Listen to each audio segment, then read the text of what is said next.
What's going on, y'all? EP here with another video, and I want to talk about some of these moves that we just made. We've made a lot of we've made some cuts.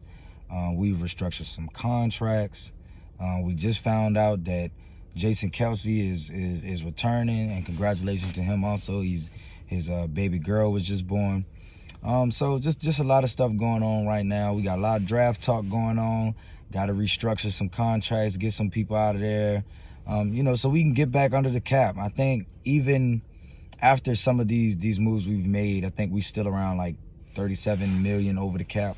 So still a lot of work to be done. But what I see that Howie is doing is he's taking their salaries and making certain parts of it guaranteed, and then pushing some of it, in the coming years. Because I believe in 2022, as of right here, right now, we've got 73 million in cap room, and in 2023, we'll have, I think, 123 million in cap space. So we definitely have the room, to push those contracts back and stuff. But see, you got to be careful about it, because that's kind of what got us in this position now.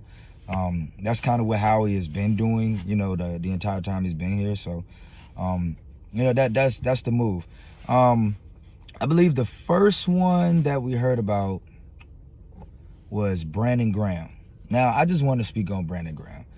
In my opinion, we don't have a Super Bowl ring without Brandon Graham. I mean, it's just simple as that for me, because, I mean, just in my opinion, I know some Eagle fans may not agree with me, but we were going up against Tom Brady in that Super Bowl. He threw for a playoff record 505 passing yards. And in my opinion, on that last drive, he was primed to do the same thing that he's always done. Drive right down the field, and on the last drive, melt the clock down, and on the last drive, go ahead and score a touchdown and win the game. That is what I saw happening, and I saw Brady walking out with his 6th Super Bowl. Of course, the next year he goes and beats the Rams. Anyway, but Brandon Graham won us that Super Bowl by knocking that ball out of Tom Brady's hands. Not saying that anybody else couldn't have did it, but I'm saying for us, for the team that we are, the Philadelphia Eagles, Brandon Graham is a huge reason we won that game, just off of that one play. Just off of that one play, he's a huge reason we won. I don't want to say that nobody else takes credit, but he sealed the game. I'll put it that way. In my eyes, Brandon Graham sealed the game with that strip sack. So I'm forever grateful. He's been an Eagle. Well, I think he's the longest tenured Eagle. I think he's the longest tenured Eagle since Brent Sallet. I think he just epitomizes Philadelphia, and what that city stands for. The nitty, the grit, the toughness. I mean, that's Brandon Graham. That get in your face. One thing, when I think about Brandon Graham, I think about when I can't remember what game it was, but he was talking. I'm coming for you. I'm coming for you. And Fletcher was like, man, don't worry about it, man. He gonna be there all day. He gonna be there all day. Those are the type of guys I like on my football team, especially on my defensive line. Always got a high motor. And I think that, he can definitely help some of the guys that's gonna be coming up. I think we're gonna end up drafting a defensive end this year. So, he can possibly be the eventual replacement for Brandon Graham. But definitely excited to have him back. The next one was Darius Slay, I believe. I think that that's a great move too. We've had a lot of people that, would say, hey, let's trade Slay. We're not going to be good this year anyway, or we're not going to be good next year. But I don't agree with that. And the reason why is because we've gone so long where we're just getting burnt down the field. I mean, over and over and over and over again. Whether it was the scheme or the players, it didn't matter. It was the product that we saw on the field as fans, and I know that we were not happy with that. I mean, it was awful. I mean, you look over the years, we went and got Nnamdi Asomugha, Dominique Rodgers-Cromartie, Byron Maxwell. Who else did we bring in? Did we bring any other so-called elite corners? Shoot, you can even look this year, what's his name? Roby Coleman. I thought that he was going to be a whole lot better than what he was. I mean, he was just, he played awful. So, I mean, we've gone years and years, man, without a shutdown corner. I would say, to be honest with you guys, I would keep Darius Slay around as long as he's showing me that he can still be a number one corner. I would make him retire in Philadelphia. Because, I mean, I believe that that's what you need. That's one of the things that you need. You need that guy that can, if he doesn't completely take away a third of the field, he's at least someone, that's the last place that they're looking. They're not trying to go over in that way. And then also someone that knows that can shadow any receiver all over the field, no matter where they are. That's the type of corner that I want. That's the type of corner that Darius Slay is. So I think as far as building this team, at least for the next 3 to 4 years, I think that it's a good move. Let's try to keep Darius Slay at least for another 3 years. I think that he can do it. And then you never know. The guy is smart. So he might be able to back up and play some safety. You never know. You never know. So the next one, what's the next one? Oh, I'm doing this off the top of my head. Jason Kelce. I mean, Jason Kelce since 2015 is the highest ranked center in the league. That speaks for itself. And in my opinion, going into this year, as of right now, Jalen Hurts is our starting quarterback. So if we're going to have a guy who's just coming into his second season, he'll be making his fifth start. You need that center. You need that guy that can help Jalen, make the game a little bit easier for him, making the calls at the line, for protections and stuff like that. You need that. And Jason Kelce, in my opinion, I mean, it's just such a great story. I want to say he was undrafted.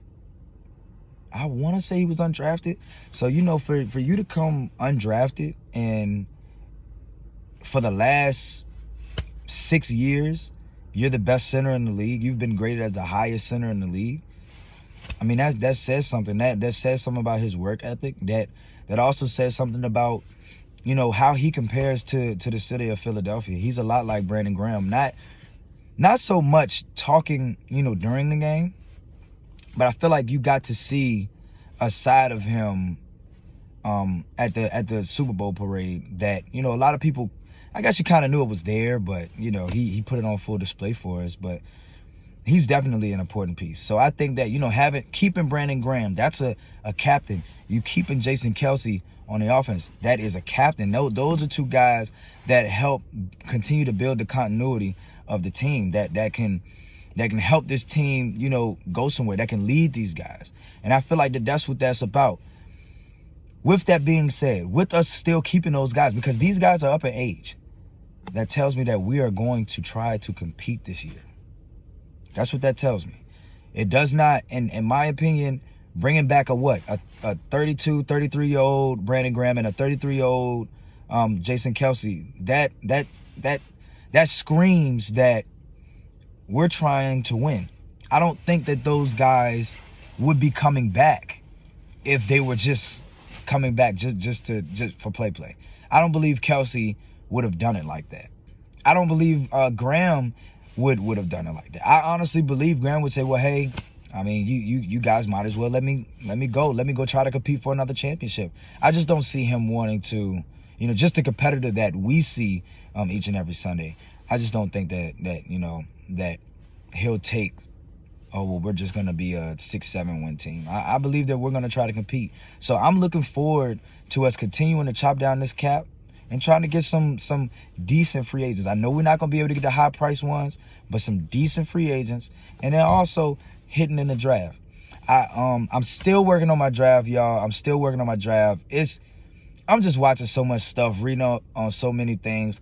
I pretty much got like my first 4 or 5 rounds done, but those back end rounds, especially in the pandemic year, it's a little bit tough. So I'm still working on it. I'm thinking that I'm gonna do. I think I'm gonna drop 2 drafts. I'm thinking about doing one where I don't do trades and then another one where I do trades. But then again, I might just throw it all together and just do one big one, because the thing is it's a lot of value in this draft. And I think that we can trade back and get something. It really depends on how the draft starts off. I think that if there's a quarterback there at 6, I think you got to look into trading back. You just have to. Unless Jamar Chase is there. I would trade back.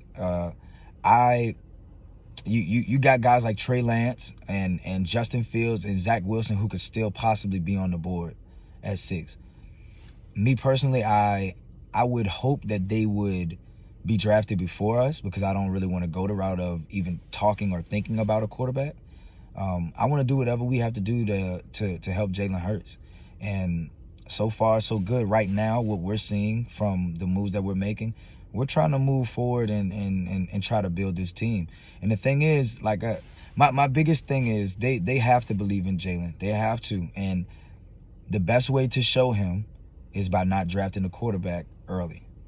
I completely agree with drafting the quarterback maybe in the 5th, 6th, 7th round, and maybe like late 5th, but definitely can't do it with the 6th pick, can't do it with the 2nd pick, and can't do it with the third round pick. But anyway, like I said, I'm gonna get my my mock draft out. We're gonna talk about it. I want to do a breakdown on each of those players after I drop it.